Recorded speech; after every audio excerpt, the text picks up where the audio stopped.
अध्याय 4। मृत व्यक्ति। ली न्यूअन मार्शल आर्ट हॉल के अन्य शिष्यों से गु किंग फेंग को यह समझ में आया कि लिन काउंटी में मौतें हाल ही में शुरू नहीं हुई थीं। 1 महीने पहले लिन काउंटी में पहले से ही भयावह और विचित्र मौतों का एक परेशान करने वाला सिलसिला चल रहा था। दरअसल लिन काउंटी एक छोटा सा कस्बा था, न बड़ा न छोटा, और चूंकि गु किंग फेंग हमेशा मार्शल आर्ट हॉल और घर के बीच ही यात्रा करता था, इसीलिए उसने बाहरी मामलों पर कभी ज्यादा ध्यान नहीं दिया। यही वजह है कि उसे इन घटनाओं के बारे में अभी तक पता नहीं चला था। उसके बाद के दिनों में गु किंग फेंग ने लिन काउंटी की स्थिति के बारे में अपनी समझ को और अधिक गहरा किया। उन्होंने खोज की। लिन काउंटी में मौतों की संख्या लगातार बढ़ रही थी और अधिक केंद्रित होती जा रही थी। शुरू में पहले हर 3 से 5 दिन में एक परिवार की मृत्यु हो जाती थी, लेकिन अब यह लगभग रोजाना होने लगा था और कभी-कभी एक ही दिन में 2 या 3 परिवारों की मृत्यु हो जाती थी। जैसे जैसे मौतों की संख्या बढ़ती गई, लिन काउंटी में किसी अनहोनी की अफवाहें और अधिक प्रचलित होती गईं, जिससे कई नागरिक दहशत में आ गए और उनमें से काफी लोग काउंटी से दूर चले जाने के विचार पर विचार करने लगे।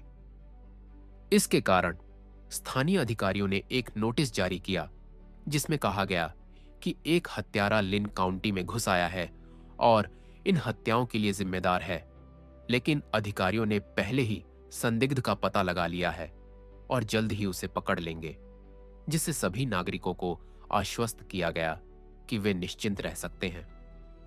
यह खबर, इससे स्वाभाविक रूप से जनता की अशांति न्यूनतम स्तर पर आ गई। तथापि जब गु किंग फेंग ने यह खबर सुनी तो उसकी भौहें थोड़ी सिकुड़ गईं। एक भगोड़ा हत्यारा, मुझे डर है कि मामला इतना आसान नहीं है। बिल्कुल, गु किंग फेंग ने मन ही मन यही सोचा। वास्तव में क्या हो रहा था, इस बारे में वह फिलहाल स्पष्ट नहीं कर पा रहा था। वापस आंगन में गु किंग फेंग ने गु यांग को माउंटेन शैटरिंग फिस्ट का अभ्यास करते देखा तो उसने थोड़ा भौंही चढ़ाकर पूछा, क्या तुम्हें आज प्राइवेट स्कूल नहीं जाना है? शिक्षक ने बताया कि हाल ही में शहर में अशांति का माहौल रहा है, इसलिए हमें कुछ दिनों की छुट्टी दी गई है। सूचना मिलते ही कक्षाएं फिर से शुरू हो जाएंगी। गु यांग ने ईमानदारी से जवाब दिया। गु किंग फेंग ने हल्के से सिर हिलाया और अपने एट्रीब्यूट पैनल पर एक नजर डाली।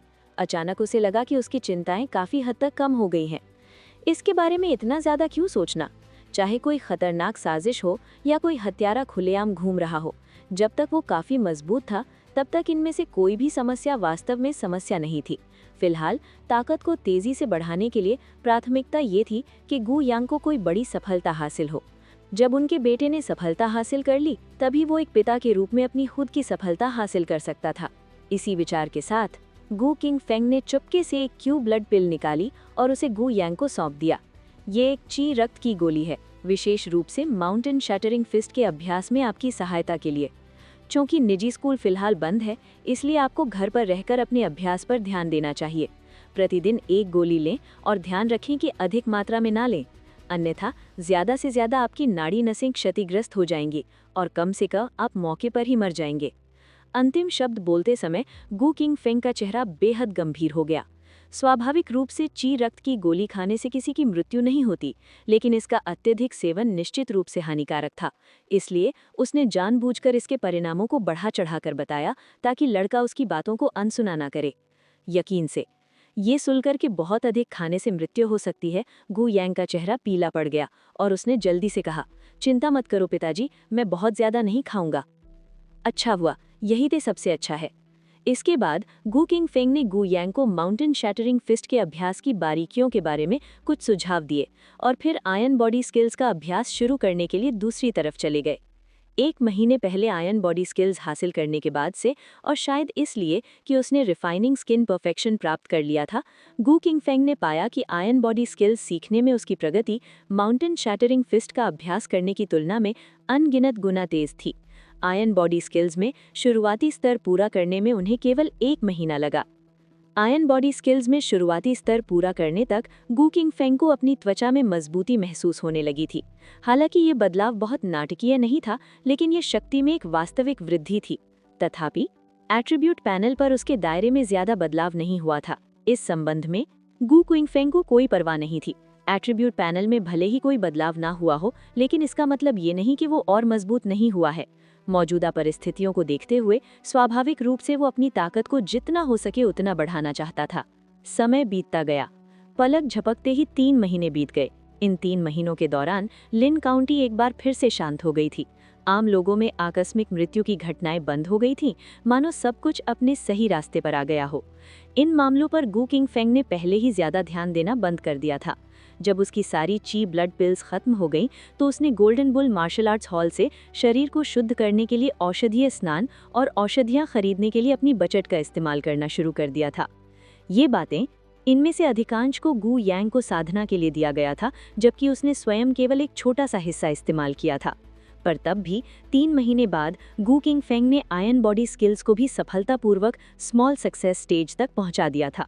छोटी सफलता में मजबूत शारीरिक कौशल। इससे गू किंग फेंग को स्पष्ट रूप से महसूस हुआ कि उसके शरीर में परिवर्तन आया है। उसने एक हथियार ढूंढा और उसे अपनी बाह पर रगड़ा, लेकिन ये देखकर हैरान रह गया कि तेज धार वाला ब्लेड उसकी त्वचा पर एक सफेद निशान भी नहीं छोड़ सका। फिर हाथ से जोर दबाने पर अच्छी तरह से गढ़ी गई तलवार एक धातु के टुकड़े में बदल गई। इतना खराब भी नहीं है। गू किंग फेंग ने संतुष्टि में सिर हिलाया। जब वो पहले रिफाइनिंग स्किन परफेक्शन तक पहुंच गया था, तो वो तलवार से लगी चोटों को एक निश्चित सीमा तक सहन कर सकता था, लेकिन वो निश्चित रूप से वो हासिल नहीं कर सकता जो उसने अभी हासिल किया है। ये स्पष्ट था। आयन बॉडी स्किल्स की सफलता के साथ ही ये रहस्य बाहर आ गया। उस पल में लंबे समय से साइलेंट नोटिफिकेशन बार नए मैसेजेस के साथ रिफ्रेश हो गया। तुम्हारा वंशज गू यांग रिफाइनिंग स्किन क्षेत्र के मध्य स्तर तक पहुंच गया है। Reward upgrade points 2। Reward Q blood pills 30। Reward blood refining की 10 गोलियां इनाम में पाएं। इस पुरस्कार में मार्शल आर्ट से संबंधित कुछ भी नहीं था, लेकिन 2 अपग्रेड पॉइंट्स और एक बिल्कुल नया अमृत जोड़ा गया, ब्लड रिफाइनर गोली। जब गू किंग फेंग का ध्यान उस अमृत पर केंद्रित हुआ, तो उससे संबंधित जानकारी भी प्रकट हो गई।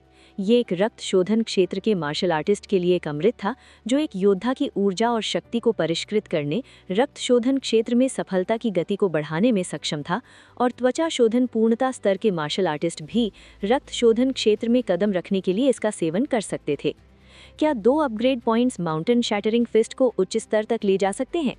गू किंग फेंग ने माउंटेन शैटरिंग फिस्ट नाम की ओर देखा। उसके विचार थोड़े से हिल गए और तुरंत उसके दिमाग से जानकारी उभर आई। माउंटेन शैटरिंग फिस्ट की सीमा को तोड़ने के लिए 5 अपग्रेड पॉइंट्स की आवश्यकता है। ये सचमुच हो सकता है। गू किंग फेंग का दिल खुशी से उछल पड़ा। माउंटेन शैटरिंग फिस्ट की पूर्णता ने उसे रिफाइनिंग स्किन परफेक्शन को पार करने में सक्षम बना दिया था। यदि वो इससे भी उच्च स्तर तक पहुंच जाता, तो वो माउंटेन शैटरिंग फिस्ट के माध्यम से सीधे ब्लड रिफाइनिंग मार्शल आर्टिस्ट बन सकता था।